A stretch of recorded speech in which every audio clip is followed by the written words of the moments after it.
بڑوں نے کہا ہے فروری کے اندر الیکشن کروا لیں گے. انہوں نے کہا بڑے بڑے بڑے آپ جو ہے نا وہ جس طرح کے لارے لگا رہے ہیں وہ تو ابھی کہہ رہے ہیں فروری کا تو وہ کہہ رہے ہیں ابھی فروری کے اندر وہ کہیں کہ اگلے اکتوبر میں کروائیں گے. پھر اس بات کی کون سی گارنٹی ہے جو بڑے کہہ رہے ہیں کہ فروری کے اندر الیکشن ہوں گے تو کیا فروری کے اندر ہو جائیں گے؟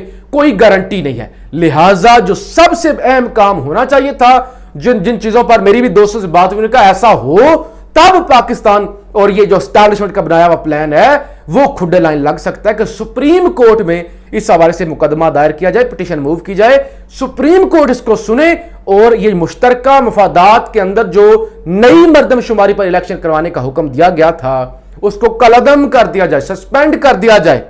لہٰذا پھر جناب گیم بدل سکتی ہے. لہٰذا اب عابد زبیری سپریم کورٹ بار کے صدر, ان کی جانب سے پٹیشن جا چکی ہے, امید آپ سمجھ چکے ہوں گے, اور اب ساری کی ساری جو اسٹیبلشمنٹ کی محنت پی ڈی ایم کی جن نے جو آئین پر شب خون مارا, جمہوریت پر شب خون مارا, وہ جو سارے کا سارا پلان تھا نا, وہ جو نبض ہے نا, وہ جو نبض ہے اس پر ہاتھ ہے اب بندیال کا. اب بندیال اگر چاہے تو اس ملک کے اندر جمہوریت بچا سکتا ہے. بندیال اگر چاہے تو 90 دن کے اندر ہی الیکشن ہو سکتے ہیں. اور یہ جو پلان بنا ہوا ہے کہ یہ کاکڑ صاحب کی حکومت کو ایکسٹینڈ کیا جائے گا اور غیر معینہ مدت تک وہ آئی ہے, کسی کو پتہ نہیں ہے, تو سارے کے سارے جو پلان ہیں فیل ہو سکتے ہیں. جب نہیں ہوگی مشترکہ مفادات کونسل کا نوٹیفیکیشن کالعدم ہو جائے گا تو پھر تو نگران نے 90 دن کے اندر الیکشن کروانے ہیں,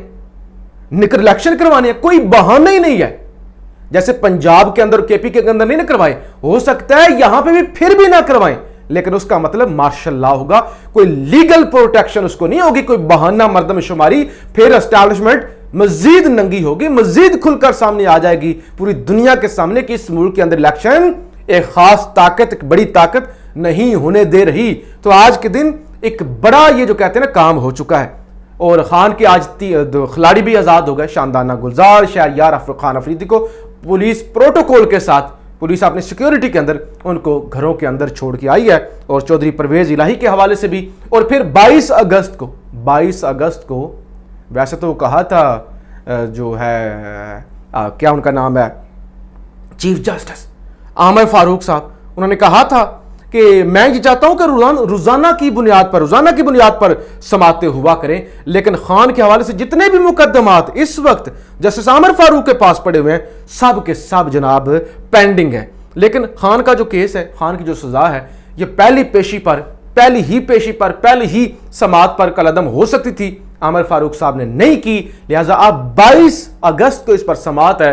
امید ہے 22 اگست کو عمران خان کی سزا سسپینڈ ہو جائے گی اور عمران خان جیل سے باہر آ جائیں گے. آج ایک اور سائفر لیک والا جو مقدمہ ہے وہ بھی عمران خان پر درج کر لیا گیا ہے, اور آج ایف آئی اے کی ٹیمیں اٹک جیل بھی پہنچی ہیں جہاں انہوں نے عمران خان کی انویسٹیگیشن کی ہے, عمران خان سے انہوں نے سوالات کیے ہیں. تو بظاہر جو چیزیں سامنے آ رہی ہیں اس کے مطابق کپتان کے لیے اب اچھے دن, خوشخبریاں شروع ہو چکی ہیں, اور طاقتور حلقوں نے سر پکڑا ہوا ہے. ہمارے ساتھ ہو کیا گیا ہے, کاکڑ صاحب کو جی آج شاہ محمود قریشی نائب کپتان کی جانب سے انوار الحق کاکڑ کو خط لکھا گیا ہے کہ حضور 90 دن کے اندر الیکشن ہونا چاہیے, آپ الیکشن کروانے کے لیے آئے ہیں اور کوئی آپ کا کام نہیں ہے. تو آج پی ٹی آئی کی جانب سے شاہ محمود قریشی کی جانب سے بھی انوار الحق کاکڑ صاحب کو خط لکھا گیا ہے کہ آپ نے وقت پر الیکشن کروانے ہیں. مراد سعید کے والد کو پشاور ہائی کورٹ نے رہا کرنے کا حکم جاری کر دیا ہے.